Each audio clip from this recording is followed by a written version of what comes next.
What's going on, you guys? Welcome back to another episode of Push the Tempo. It's your boy Aray here. I'm with my co-host Kyle.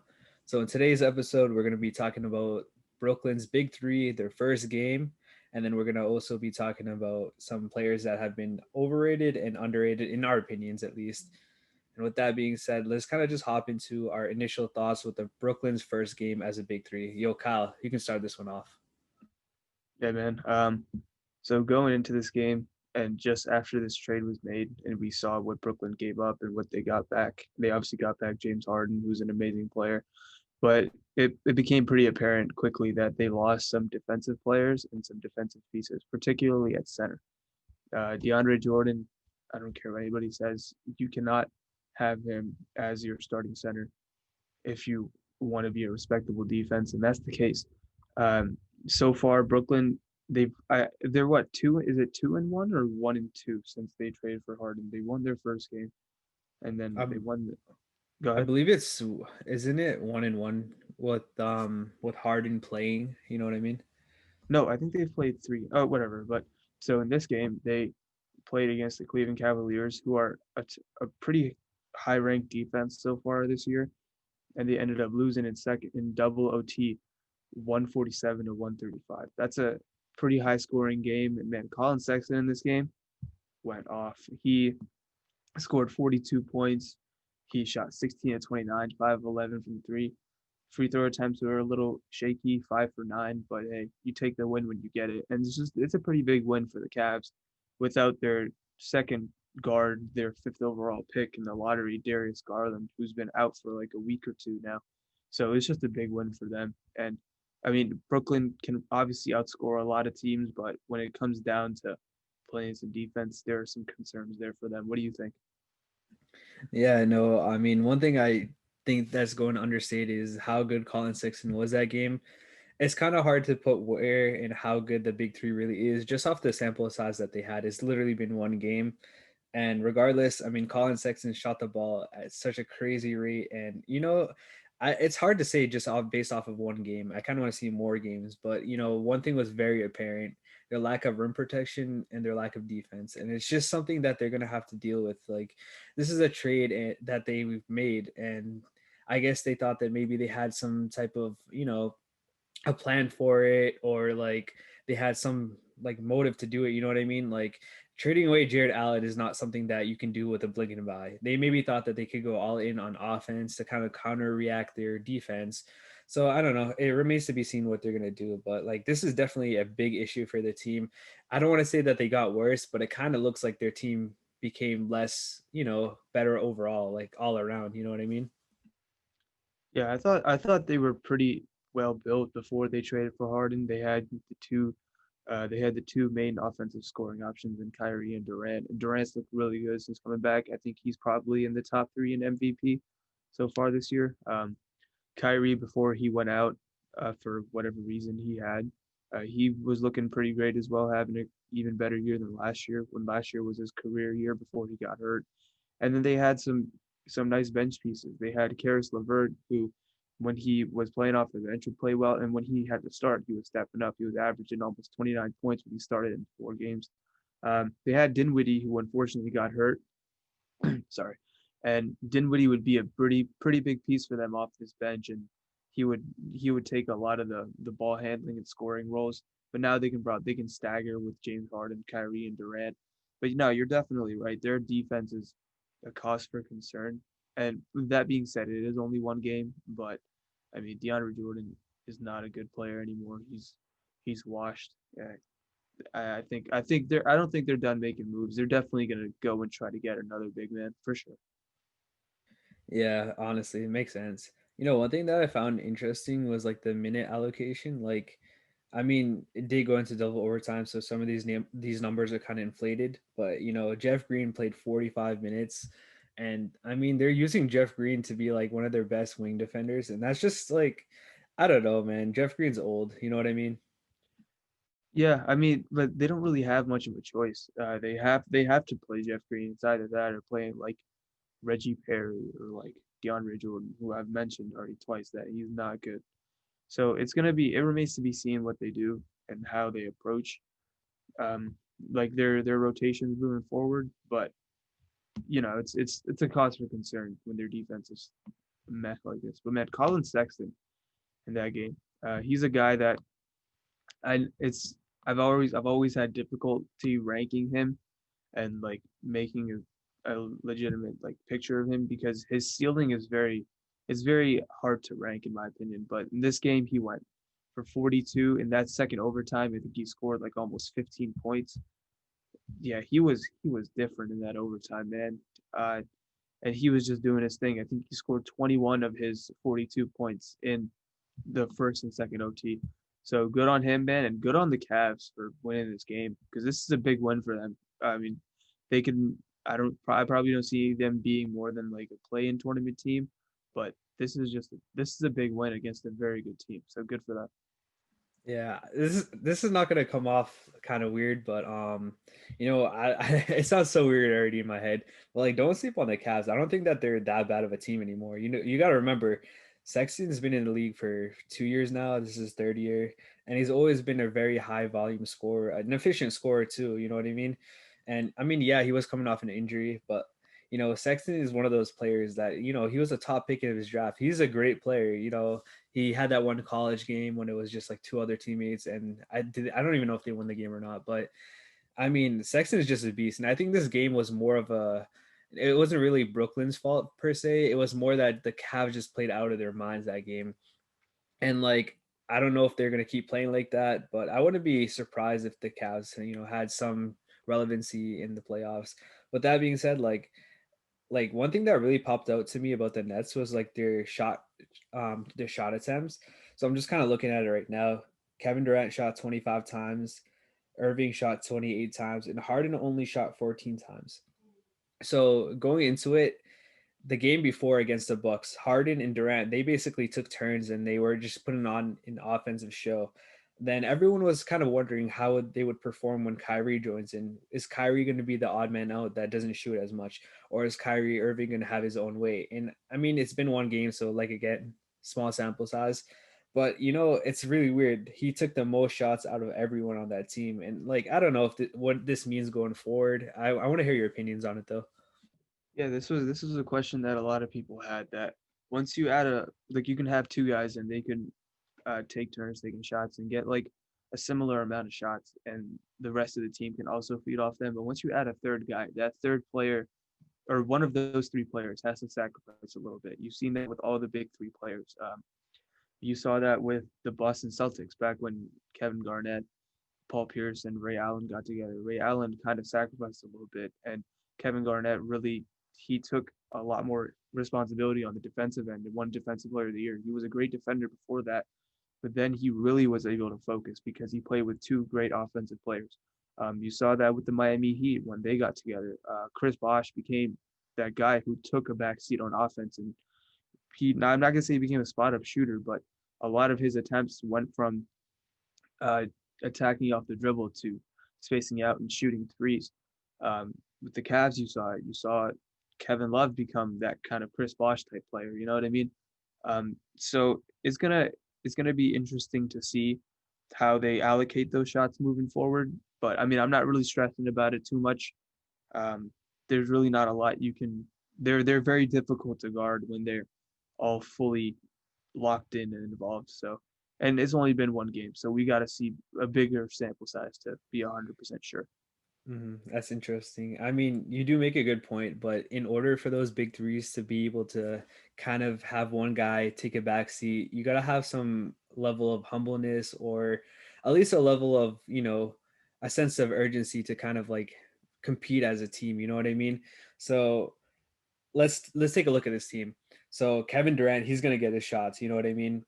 Now it's just between Harden and Irving. And if I had to pick one, who would you want taking a back seat? And to be honest, that answer is going to be none of them because they're both really that good offensively. You know what I mean? So I don't know if this is what's going to happen going forward, but I like Harden as the ball handler, playmaker. You know what I mean? He did have 12 assists that game, and Irving only had three. That being said, Irving took like literally double the amount of attempts that Harden did. So I mean, I feel like there should be a level of balance here. I don't want Harden to be like if I was the head coach or if I was part of that team, whatever, I wouldn't want Harden just taking only 14 shots. That just doesn't make sense to have him taking the backseat. You know what I mean? No, you're definitely right. And it's going to be interesting to see how they distribute those shots moving forward. And honestly, I don't mind any of them taking the most shots on any given night because all of them are that good on the offensive end in terms of creating a shot. But my biggest concern with them is I just hope Kevin Durant isn't that guy to take that back seat because I mean when he went to Golden State, he said himself that uh, he just wanted to play beautiful basketball, and a lot of the times he took a back seat to Steph and Clay and let them really cook and do their thing, even though he was clearly the best individual player on that team. And same thing applies here. He's better than James Harden and he's better than Kyrie Irving. He's averaging the most points he has averaged since his MVP season in 2014, which is crazy to think because now he's 32 and he's coming off an 18th month absence when he ruptured his Achilles. So I'm just very happy we get to see that KD back, and I just hope he's not the guy to take the back seat because he's still the best player on the team. And in my opinion, he's the second best player in the league right behind LeBron this year. Yeah, no, I agree, man. Like I said, I need to see more games, more sample size of these two teams going at it. All right, so do you want to talk about any other games? Because that night of basketball was great. Is there any games on your mind before we jump into over and underrated players? Yeah, man. Did you want to talk about the Boston and Philly game? Nope, nope, no, I did not. Why not? Just give Because your that game has no representation of what it would actually be like if there was, like full series. rosters. You know what I mean? Yeah. So Hey man, I Embiid has always been a Celtics killer though. He puts hey up man, huge numbers against like you just don't have a guy to guard him really. Daniel Tice is solid, and Tristan Thompson is okay, I guess. I said I don't want to talk about this. So can we when I was messing with you? Nah, you're right, man. No, you're right. I'm just playing with you. Like see the biggest problem for Philly once it comes playoff time is how Ben Simmons is utilized. This is the best like team fit around him since their rookie year in 2017 when they played the Celtics in the playoffs. You can make an argument can be made. I'm sorry, 2018, right? Was the year that they lost to the Celtics in five. Man, they Or always lose to the Celtics. So yeah, I'm just put it out. I'm just kidding. it was one of those years, and you can make an argument that 2019 that team was the best team overall. You had Jimmy Butler, you had Tobias Harris, you had Joel, and you had Simmons. But this year is going to be interesting to see how if they meet in the playoffs, because the Celtics obviously they were without Jason Tatum in this game. One thing that I am a little interested in is why Kemba has taken only 15 shots compared to Marcus Smart taking 19. Like I get Marcus Smart sometimes, he gets pretty overconfident in offensive his offensive game. But I mean, I feel like Kemba just has to be more aggressive. You know what I mean? What do you All think? right. So the thing with that is, well, there was a big difference in the amount of minutes that they played. You got to remember, Kemba had a 20-minute restriction, so you can only take so many shots in 20 minutes. And Marcus Smart played 35 minutes, so that's one of the reasons. Also, like the thing about the Celtics is they basically enabled Marcus Smart to keep shooting because they didn't really see anything. He just keeps shooting because they enabled him. You know what I mean? Like a guy like Marcus Smart can literally get hot out of nowhere. And I guess that's probably why Brad Stevens gave him the green light. But you also got to remember who outside of Brown and Kemba is going to shoot that many shots without Tatum being there. No, no, that's a good point. Yeah, he's Exactly. there. He's like their fourth guy at that point. Exactly. So you can't really be too upset with that. I mean, he literally right now is the third best option, which is kind of weird to say.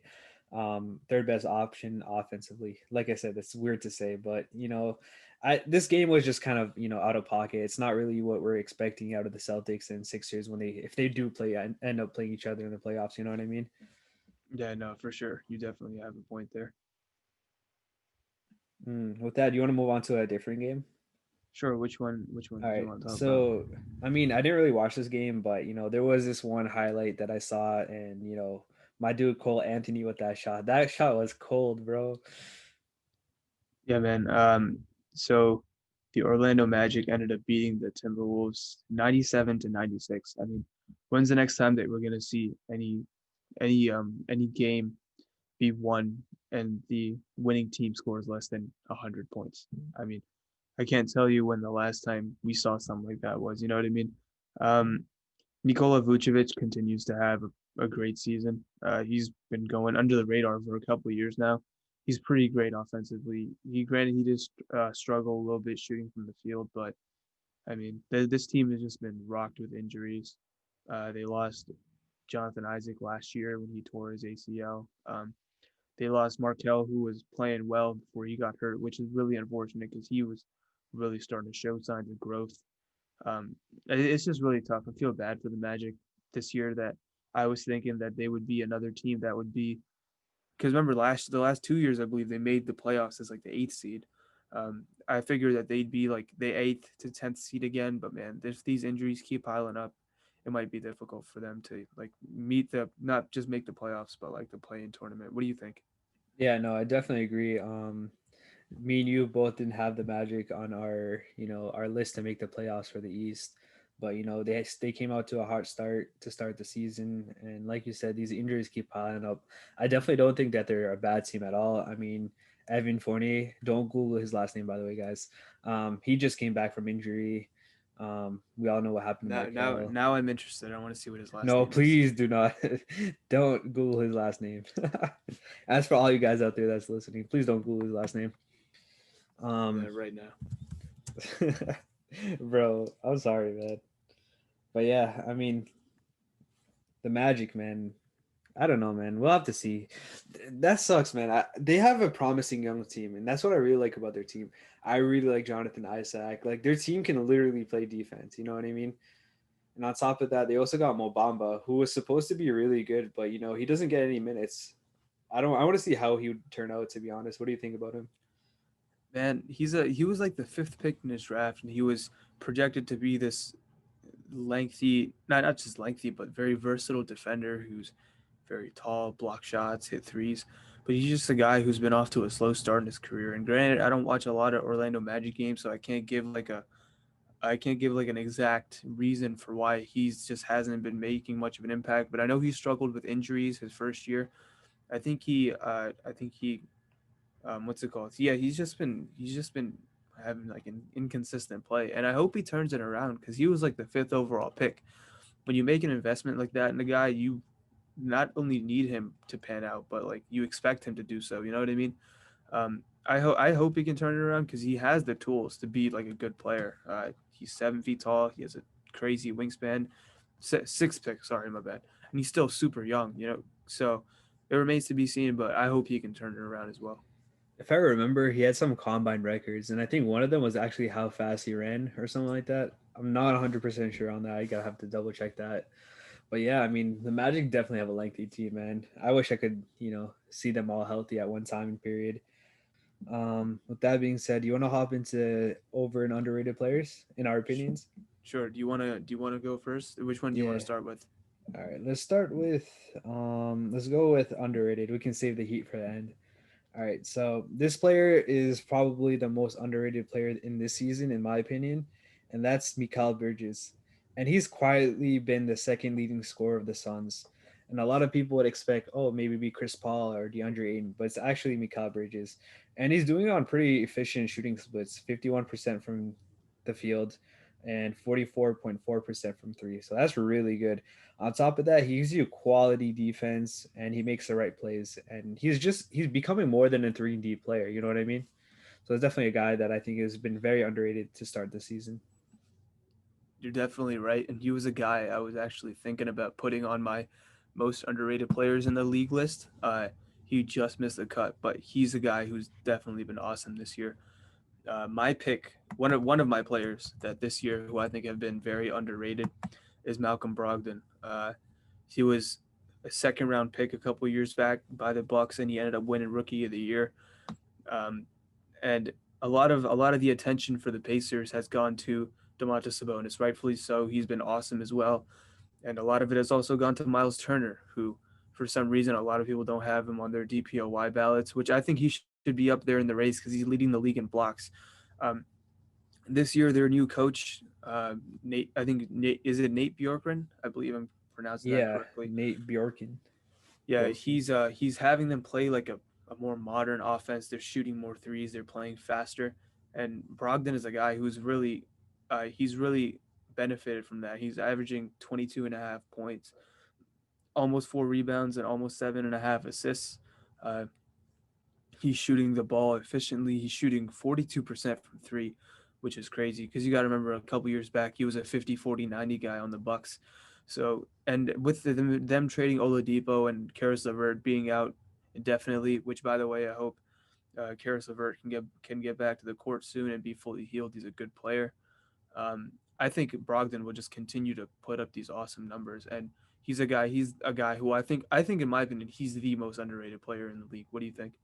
Yeah, no, that's definitely fair. Yo, I try to go for a lot more low key players, so that's a fair point. He's definitely a guy that I would have on my list as well, but just because I decided to pick low key type of players, so that's kind of why I missed out on him. But definitely, he's definitely an all-star level player, and I bet right now the Bucks are looking at him and they really regret not re-signing him because he's just been an amazing player.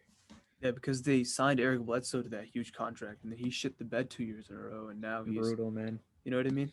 Yeah, one thing I really like about Brogdon is he's super reliable, man. And that left hand of his reliable, man. He can finish anywhere with that left hand.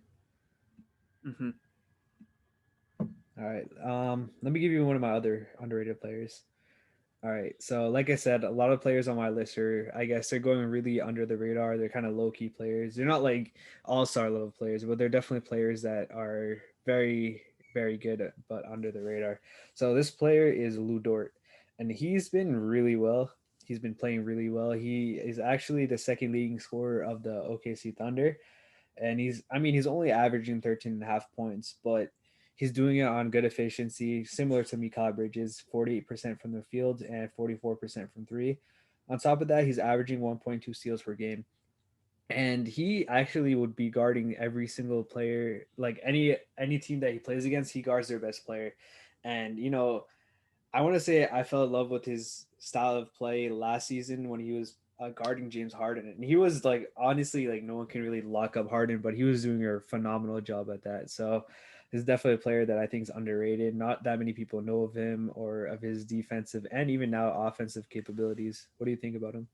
No, you're definitely right. I think a couple episodes ago we talked about Lou Dort, and we mentioned how he's quick-footed enough to keep up with these guards, and these guards can't really like big guys like James Harden's a he's a big and he's a physical guard, but you can't really push a guy like Lou Dort around because he has like size to him. He's built like I don't like he's basically built like a fire hydrant on quick feet. You know what I mean? And the biggest question for him coming out of last year, because you got to remember before that Game 7 explosion that he had, where I think he scored the most points on either team, he was kind of struggling to shoot the three. And now, if he can get that three ball down consistently, he can be a great not just role player, but possibly like fringe all star level player. You obviously got to add more to his game, but it's a good step to see that he's improving his 3 point shot for sure. Yeah, he's a very good player, and the Thunder are lucky that they got. I shouldn't say lucky, but they're very fortunate to have him. Yeah, let me just add one quick thing.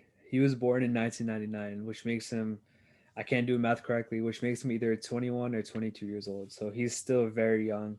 And like you said, I mean, if he adds more offense and more weapons to his game, he can definitely become a fringe all-star level player.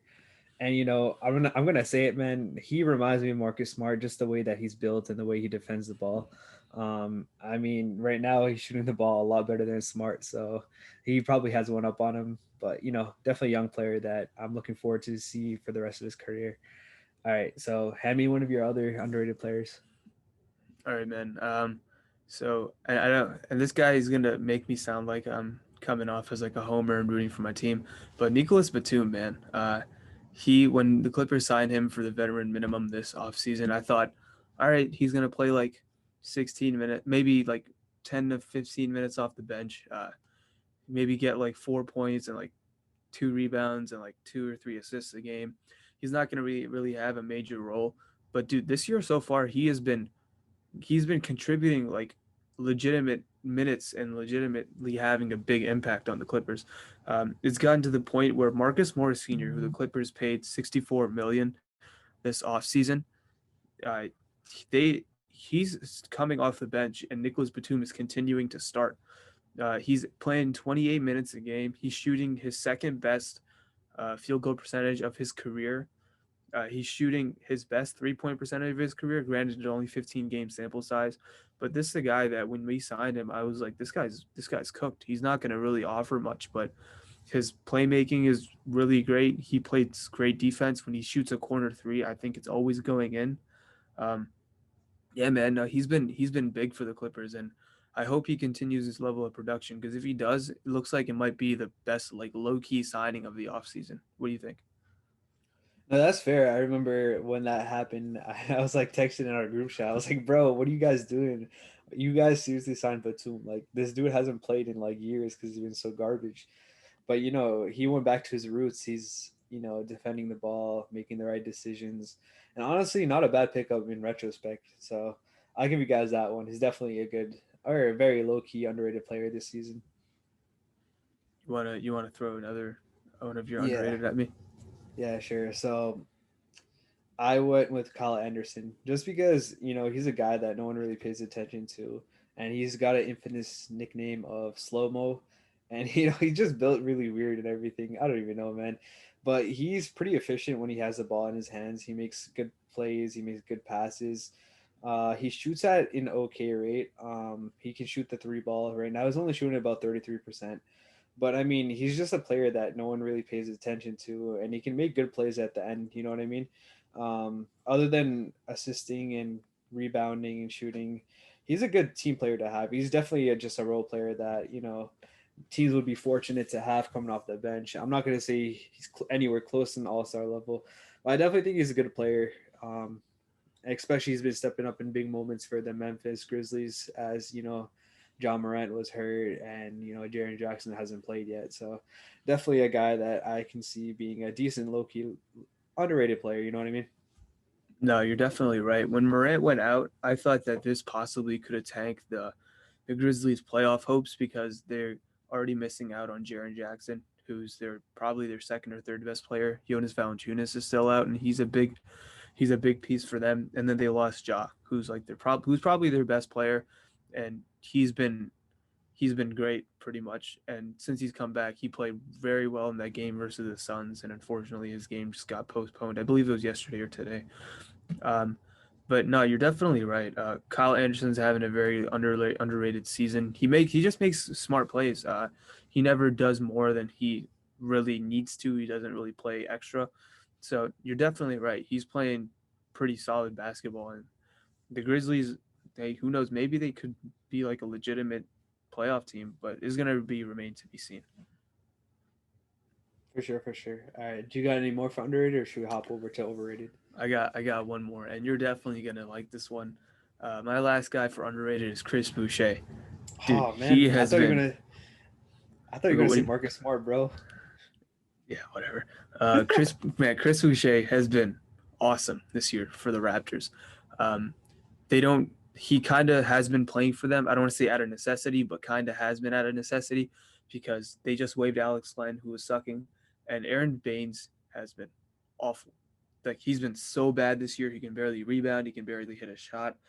I know Raptors Twitter really hates that guy, and his Twitter fan club, Aaron Baines fan club account, got into like an argument with like Raptors fans. But man, Chris Boucher has been stepping up and stepping up big time. He's averaging 15 and a half points, 6.5 rebounds, almost an assist, and 2.4 blocks, all doing that while shooting 48% from three on almost 4 attempts a game. So shout out to Chris Boucher. Uh, I think it's going to be a tight race for most improved, but he's definitely going to be in that conversation with guys like Colin Sexton, with guys like Christian Wood. So he's been playing really well, and it looks like that's going to continue for him. And it's kind of interesting because he's a really slight guy, and he's continuing to like play well against these centers. So yeah, man, props to him, man. He's been doing his thing. That's fair. I had him on my list, but there's a reason why I didn't mention him, and I'll kind of get into that a little bit later. I have some honorable mentions, so might as well just read off that list. And these are guys that already have a reputation. So Vucevic, Sabonis, and you could say even Paul George has been having pretty good season. So that was like my honorable mentions list, and of course I I don't want had. to start. I don't want to start on that, man. I wouldn't stop. I got you. And one last one, I had Colin Sexton on my list, but then he had an explosion, so I decided to just take him off. just because a lot of people are gonna see how good he is now. You know what I mean? All right, so let's hop into the overrated players. So number one on my hit list is Pascal Siakam, and this is actually the reason why I didn't add Chris Boucher to that list was because I'm going to kind of compare Siakam to Boucher. So Chris Boucher is playing 23 minutes per game. He's averaging three less points than Siakam, who's playing 35 minutes per game. So there's a 12-minute difference. Siakam is shooting 44% from the field. Boucher is shooting 59%. Siakam is shooting 25% from three. Boucher is shooting 48%. Siakam is averaging 7.5 rebounds. Boucher is 6.5 rebounds. And I can just keep going on and on. But I mean, let's be honest. Boucher is literally he's outplaying Siakam to a certain extent. And honestly, man, Siakam is supposed to be their number one option. And I think that's where he becomes a little bit overrated, is because he's not a number one option. I think his best was when he was a number two or number three option on that team. And, I think he's overrated for the fact that he can't produce as a number one option. And on top of that, I mean, he got an all NBA team, you know what I mean? And I don't know if he's an all NBA level player. I definitely think he is an all star level player or a fringe all star level player, but all NBA, I think that's taking it a little bit too far. What do you think about this one? Yeah, I mean, you have a point. So that 2019 season when they won the championship, and I believe he scored the most points of like any first time player in a playoff in a final series with that. I think he scored like 32 or 33 points in game one of the finals. But that's kind of what he is. He's a second option type of player, and until he adds more to his game, it doesn't look like he's going to be a third option. Sorry, not third option, a first option. You know what I mean?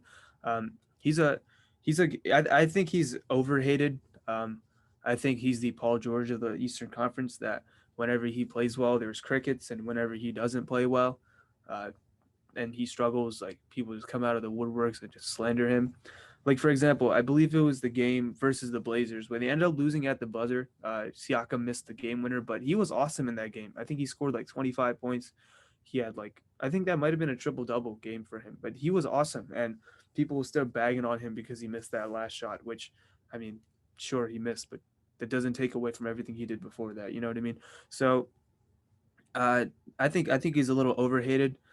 I wouldn't say he's overrated. I mean, I think a lot of people generally think he's a second option all star, but nothing like a superstar type of player. But no, I gotta disagree with you on that one. Okay, I can see your point where you say that he had a string of good games and no one really said anything. I do agree. He's been playing better than he has to start the season. But I mean, the reason why I'm saying he's overrated is because, bro, all NBA team, Pascal Siakam, bro. I definitely think that the NBA is overrating this guy. I mean, I don't think he's bad to any extent. It's just that like all NBA, bro. You know what I mean? Yeah, but you got to remember that all NBA goes to like the best season. It doesn't go to the best player. Like for example, Paul George a couple years ago made All NBA first team, and LeBron made All NBA third team. Obviously, Paul George isn't better than LeBron. Uh, that's pretty apparent. But Paul George had a better season than LeBron that year. Um, so like when he make second team, right? Second team All NBA, Yeah, second team. and I think Kawhi made like third. So I mean, the case could have been made that obviously Kawhi's a better player than Pascal Siakam, obviously, but he just had a better season than Kawhi. So that's how I look at it. But no, I mean you do have a point, but I don't think he's overrated. I think he's overhated at this point, really. Okay, can we say that he's overrated by the NBA? Sure, I guess, but overhated Mm-hmm. by their fan base because like man, That's true, yo. I definitely don't hate him or anything he like gets that. a lot of shit. Yeah, no, I just don't think he's a all star level player, or sorry, a superstar level player. Yeah, no, I agree with you on that. So do you wanna move on then? Can I give Yeah, you one of yeah, my yeah. underrated Go player for it. overrated players? Yeah, go So for my it. first overrated player is Jamal Murray. Dude, a lot of people probably thought that Jamal Murray's bubble was a sign of things to come, and that is where he's taken the step. And from now, he's going to be this amazing scorer who can play well off Jokic and hit threes and such. That hasn't been the case. Sure, he's posting career numbers. He averaging 19.2 points per game. He's averaging 4 assists and he's averaging 3.5 rebounds. And those are career numbers for him because guess what? He's never averaged more than 18 and a half points per game in his entire career. And he's been in the league so far for 5 seasons. So guaranteed he's not at his peak yet. And he's probably going to take like 3 or 4 more years to get to that. But a lot of people were thinking that he was going to be this great all-star level player after his bubble performance. And that has just not been the case. He's a guy who very much so struggles with consistency. He would have a game where he scores 30, and then the next 2 or 3 games he'll have like a 12-point game. He'll have like a 16-point game. And last night he was pretty bad. He only scored 5 points versus the Oklahoma City Thunder, and Lou Dort really was giving him problems. So he's a guy who I think right now, as it stands, is a little overrated, but he can definitely turn it around because he's still very young. So that's just my opinion. What do you think? Yeah, no, definitely 100% inconsistent level player, man. You know, this season might seem like a disappointment for him, but in terms of numbers, this is probably his best season. He's averaged more points this season than any other season. And that's kind of crazy to say. I guess our expectations for him coming into the season were really high, especially coming off that bubble game. But like you said, very inconsistent. I remember when he first entered the league as a rookie, I remember like I'd never heard of this guy because that's when I started getting into basketball. And one of my friends was telling me, "Yo, this guy's nice." So I remember looking at his first 4 games, and it was the first game was 0 points, the second game was 1 point, the second game was 0 points, and another one after that was 1 point. He was literally averaging half a point, and then all of a sudden he turned it up. So definitely an inconsistent player. I mean, like you said, like one night he can go off for 30 plus points, the next night he can score five, just like how he did against OKC. So definitely a player that has a lot of potential, a young player, but coming off that season where he went off in the bubble, he's definitely overrated because of that. I think in the game versus Utah where he scored 30 and he had a good game, they lost by 4. I think he scored like 24 in the first half, which or 21 or something like that, and then he only took like 4 or like 6 shots in the second half. Like he's the second option on that team behind Jokic, and Jokic is doing it. Jokic is like if the Nuggets were like a top like 2 or 3 seed right now, I think he'd be leading in the MVP race. I'd put him like top 4 right now. But Jokic has been amazing and phenomenal this year. It looks like he's probably going to lead the league in assists, and they just need Jamal Murray to find that level of consistency. Like I'm pretty sure all Denver fans would rather have like a consistent 21 or 22 from him rather than a game where he scores 30 and the next game he scores like 15. You know what I mean? Yeah, but a lot of it can be attributed to Jokic, and I'm not saying that Jokic is the root of any problem or anything like that. But it's very rarely that you see a team where a center plays a point guard position. Murray is more of a shooting guard, but he's under the role of a point guard. So I mean, growing up, this having a center as a point guard is something that you never play along with. And as these two guys grow together and play together, I mean, their chemistry is not bad at all. But maybe we'll see a little bit more of a mesh and more consistency between them. But it's something that I guess I can't really blame him for being inconsistent because it depends on the matchup. Each matchup is going to be very different for how he acts and how he plays. You know what I mean? Yeah, I mean you're definitely right. But if you're gonna be a great player, you just have to be consistent, and he just has not been so far. Yeah, no, I agree. I agree. Do you wanna give your next guy for All right, man. overrated? Straight up, man. This is probably the most overrated player in the NBA. This is a guy that averages 12 points and somehow he's an all-star. I know where you're Man. going with this. Man, Rudy Gobert, bro. This Oh, wait, never dude. mind. I don't know where you're going with this. Who do you think I was gonna say? We'll save it. He's actually on my list, but you can go ahead. For sure. For sure. Rudy Gobert, man. I have a lot to say about this guy. He's not a bad defensive player, but he's severely overrated by the NBA, giving him two back-to-back defensive player of the years and an all-star selection. He's definitely a good defensive player, but I think he has a lot of weaknesses. Like he has problems and trouble keeping up with faster players, especially in the perimeter. And somehow he still gets defensive player of the year. Um, on top of that, he's very below average on the offensive end. I believe he's shooting, and I'm just going to take a look while I talk. He can't shoot threes at all. He can't do any post moves or post spins. It's mostly just putbacks or cutting layups or dunks by him. So he's shooting 46% from the free throw line, so he can't shoot free throws either. So definitely a very, very below average offensive player. You got to remember that their coach Quinn Snyder is definitely a good coach, and that's why I can attribute a lot of winning to that team. But that for a guy that just sits in the paint and I mean, yeah, he does have a defensive presence. I definitely think he's an overrated player. Uh, I mean, you make some valid points that he's slightly limited on offense, and that's Not fair. slightly, not slightly. He's Slightly. basically DeAndre Jordan on offense. So, I think I think he's a little. I think he's kind of similar. He's overhated, really. His defensive impact really cannot be overstated. He's a great defender, and he can really impact the game on that end. You gotta take into account that with him, the Utah Jazz are a playoff team, and without him, I'm pretty confident in saying that they wouldn't be in the playoffs. Um, he's not he's not really an offensive player, as you said, and he can't really hit free throws, but he does make a huge impact on that end. Granted, sometimes when he does get switched on the perimeter, he can struggle a little bit, but even that, in my opinion, is slightly overblown. Um, I really don't have a lot to say about Gobert. I think he's very good. Sure, the contract is a little bit of an overpayment, but they didn't really have much of a choice. You got to pay your player in order to keep him, or else he'd go to another team. So I Yeah, think no. I think he's overpaid, sure, but I don't think he's overrated. I think he's probably the fourth or fifth best center in the league right now, which is where I think most people would have him. I think he's right there. In my opinion, he's an all-star role player, and that's probably as far as I can go. Yeah, that's what I'm gonna give him, an all-star role player. That's fair. All right. So my next, is it okay if we move on to the next overrated? Yeah, yeah, go for it.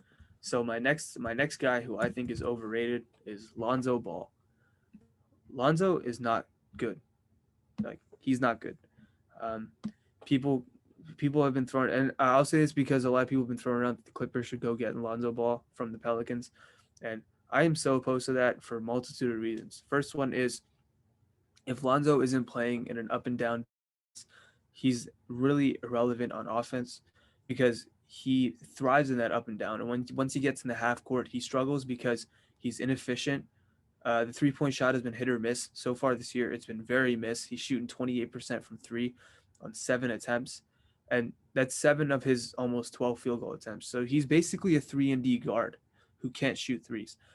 He doesn't get to the free throw line. In his career, he's only getting to the free throw line 1.2 times a game, and so far this year it's 1.2, and he shoots for his career less than 50% from the free throw line. So he's hitting half a free throw a game for the most part. This year he's getting to the line. He's shooting 58%, slight improvement, still bad. You know what I mean? Um, yeah, he's a guy that this year that Stan Van Gundy has taken the ball out of his hands and put it in Brandon Ingram's hands, which makes sense because Brandon Ingram's a great player and he's becoming like he's growing so much offensively, and that's kind of leaving Lonzo Ball behind on the wayside. And they got some young guards. Nikhil Alexander Walker went off versus the Clippers. He's showing some signs of growth. They have Kira Lewis, who's an interesting prospect. So I wouldn't be surprised if Lonzo was traded. And you know what the crazy part to me is? That Lonzo was drafted second overall, which I mean, I think it's fair to say that he's a bust. He hasn't lived up to the potential. That being said, that Markel Fultz was hurt and dealt with all these issues and still somehow was better than Lonzo this year. That's crazy to me that Lonzo still couldn't even be better than Markel after everything Markel has been through. I've always been a De'Aaron Fox over Lonzo guy, and I mean, this just furthers my point, really. What do you think? Yeah, Alonzo Ball is definitely an interesting case. I like him as a player, but I definitely think he has his struggles. And I mean, a lot of it, I think personally, that it has to do with his confidence. As soon as he gets going, as soon as he gets into his shooting stroke and, he's having a good string of games, something happens. You know what I mean? Whether it's an injury issue or it's just like he has a really bad game that just kind of, you know, impacts his entire season and a whole string of games. He's definitely a weird player in the sense that like he the amount of percentages and efficiency he shoots at, he's a smart player at the same time. So if he could ever fix his shooting, which has just been his issue ever since he was drafted, then potentially he could become, I guess you can say, not a bust anymore, but definitely, I guess you can say overrated, but I don't think that he's a bad player at all. I mean, he has the smarts and the IQ to, stay in the league. He also has a size and, quickness and defensive capabilities to stay in the league. It's just a matter of, becoming a better shooter. And, I don't want him to see him fall down to a level where it's just because of his shooting he can't stay in the league, or because of his shooting he gets traded, you know what I mean? Or because of his shooting, a team gives up on him. I just want to see a little bit more consistency in his jumper, you know what I mean? Yeah, yeah, you have a point. Do you want to move on then to your last overrated player? Mm-hmm. All right, man. This is a guy that personally, he destroyed my team in the playoffs. He is a great player. I don't I know who not you're gonna like say. him. Yeah, I don't not like him or anything like that. But just to the general fan base, he's definitely an overrated player, and that's Tyler Hero. So, Oh, in my, okay. what do you think I was gonna say? I thought you were gonna say Giannis, but okay. Man, Giannis overrated, but like No, he's let's say not. that for let's say that for another day, man. All right, man. Tyler Hero. So this season he's averaging 17 and something like that. I have to take a look. I didn't do my notes. Um, so let me take a look. So he's averaging 17.6 points a game, which is really good for a second year player. But they're slightly inflated because you got to remember Dragic didn't play a lot of games, and Jimmy Butler like probably played like 4 or 5 games only. So his numbers are definitely inflated. I definitely think that he's a great player. He's going to be a beast in the future, maybe even an all-star selection. But to the level that he's playing right now, I don't think he's quite there yet. And a lot of people are like kind of labeling him to be an all-star already, but he's not there yet. He has a lot of, I guess, inconsistencies. Right now he's only shooting 30% from 3. And on top of that, his assist to turnover ratio isn't the best. All he really is just a scoring guard. And, I think he can be better than that. But a lot of people are saying that he's, really good. But like I said, definitely one day, but for now, he's definitely just overrated to the general fan base. I think you have a point. I think he can be a good player in the future. I think he's another guy who he's kind of in the he's kind of the like the bubble kind of made him look more than he was, similar to Jamal Murray, at least at this point. I don't think he's scoring 37 points in a playoff game if they're playing in the Eastern Conference Finals, in either Miami or Boston. I don't think he's averaging. I think it's like 20 points per game in that series or something like that. You know what I mean? I think the bubble helped some people like Tyler Hero and Tyler Hero and Jamal Murray, and I think it took away from some guys like Paul George and Pascal Siakam. So he's another guy who, in my opinion, is at that he's at that point. I think he's going to be great in the future. But right now, I definitely understand where you're coming from, saying he's slightly overrated for sure. All right, all right. At least we can come to somewhat of a consensus here. All right. Do you have any more for overrated? I got one more, and this guy is an all-star player actually. And before I say this, I want to preface that this is based off this season. Uh, Ben Simmons, man. Ben Simmons, if the All Star selections were made right now and the season were halted, I don't think he'd be an All Star. He has not been good. Sure, and I'll say this: that Ben Simmons is a phenomenal defender. He's one of the best one-on-one defenders in the league now. He uses his size very well to and his speed and just his athleticism to keep up with guards, and he can defend bigs as well. That being said, he has been awful on offense this year, and he has really regressed. I have some friends who are Sixers fans, and I talk to them regularly. And I watch some Sixers games too because I'm interested to see how Doc Rivers does with this team. There are so many times that during a game, like 3 or 4 times a game, where Ben Simmons drives to the rim, and he has the advantage because there's a smaller guy guarding him or a guy who's just not quick enough, and he passes the ball out rather than attack the rim and get to the free throw line because he can't hit free throws. He's shooting 64% from the line this year, and he's the past 2 years he's slightly down from the free throw line compared to his second year in the league. Very slightly, however, I'll say that. But he's just a guy who's just regressed offensively, and a lot of Sixers fans will continue to say that a jump shot will come, but when will it come? You know, because he's starting to play passive offensively. I think he's starting to turn into a tall Rajon Rondo. Rondo had a couple years where he was looking like a great young point guard. He was playing phenomenal defense. He's a great playmaker. Then he kind of plateaued because the jump shot became very inconsistent. And in Rondo's case, at least he was shooting them. Like with Ben Simmons, like I don't think it can be like applauded when he shoots a 3 pointer, or it can be taken by surprise when he shoots one. And I can go on like a whole tangent about why I thought that the Sixers should have traded for James Harden and traded Ben Simmons for him.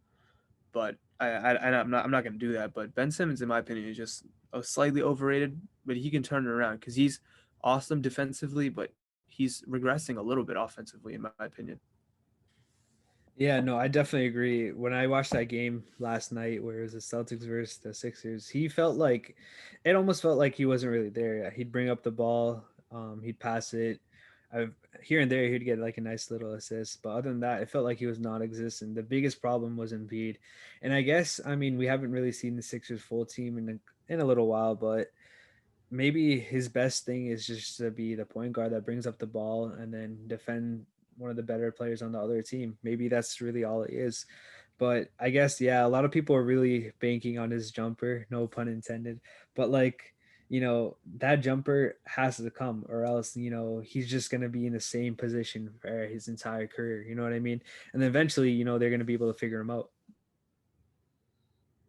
See, man, I was having this discussion with one of my friends, and what we were having this discussion in the group chat. You need Ben Simmons to be good offensively. Like you need him to be a passable offensive option in the playoffs. And my friend's argument was that you don't need him to be good offensively. You just need him to play make, and you need him to pass, and you need him to defend it at a high level, which he can do. He's a great defensive player, but if he's basically being turned into Ben Wallace and standing in the dunker spot when he doesn't have the ball in offense, one that affects Joel Embiid, who can hit jumpers and can hit threes, but he's best at the rim and on the block. That affects not only Ben Simmons, but it affects everyone around him. And my friend's argument was that no, they have Tobias Harris. Tobias Harris can do that. There's a reason that the Clippers didn't pay Tobias Harris and they traded him to the 76ers because they didn't believe he could be that shot creator at the end of games at in these high leverage situations in the playoffs. Like Tyrese Maxey's a good player and he looks like he's going to be something in the future, but he's not that right now. Who else do they have really at that point? You know what I mean? Um, so that's just my opinion. I think they should have made that move for Harden, traded Simmons, and probably traded whatever you can to get Harden because now you not only have James Harden on your team, but you prevented him from going to another team and creating a three-headed monster in Brooklyn. But that's just my opinion, man. I think Simmons so far has just been he's just been a little he's been off and he needs to figure it out. Yeah, no, I definitely agree. You made a point about how he needs to be more than just a playmaker and a defender, and I kind of agree with that. There's a reason why they get bounced in the playoffs every single year. And I don't want to just pinpoint it on one player or one coach or whatever it is, but in order for them, the Sixers, to make that jump, Simmons has to become what everyone is expecting of him. You know what I mean? Like he has to become a dual threat. He can't just be, you know, a dunker or somebody that just makes layups or passes the ball. He has to be able to add one more element to his game. And that will open up so much different avenues to that team, to that Sixers team, Like it's not hard guarding him, you know what I mean? Like you play back on him. But let's say that he can shoot. Now you have to play up on him. And now he's got his shooters running loose. And now he's got cutters. He's got jump shooters, 50 to 40, 90 guys like Tobias Harris. And then he's got his biggest weapon, Embiid. You know what I mean? So he definitely has to get better at some of his weaknesses in order to leverage his strengths even further. You know what I mean? See, man, like, and we'll probably close sooner or later because we've been running a little bit long. But like another, I thought they should have traded him because he's obviously become a great defensive player and he's shown massive improvement on that end. He has not really improved a lot defensively. I mean, sorry, offensively. The free throw shooting still doesn't get to the line as much. I shouldn't say as much, but he hasn't really increased his free throw attempts. Still can't hit free throws at a high level, and he's regressing offensively. So there's going to be a point where he's going to plateau as a player, and he's going to start losing value. Now that James Harden's out of the picture, I think if you're Philadelphia, you got to make a call for a guy like a Bradley Beal, because Bradley Beal is a great player and he can offer the Sixers team more than Ben Simmons can. Sure, you lose a little bit of defense, but I mean, take that next step and you have another awesome player in Joel Embiid who's in the top in the MVP race right now. You have to capitalize on this player's amazing play. And right now, it doesn't look like Simmons is going to be able to really contribute to that. Yeah, no, I definitely agree. All right, you want to wrap it up? Um, I guess that's going to be the end of this episode. If you like, check us out on Instagram, on YouTube at ECBcast. Um, and if you enjoy the podcast, enjoy our content, leave us a review. Let us know what we can do, what we can get better at. If you have ever have any questions that you want to get featured, just hit us up and we can take care of that as well. So yeah, that's been it for this episode. I hope you guys have a great day. Peace out.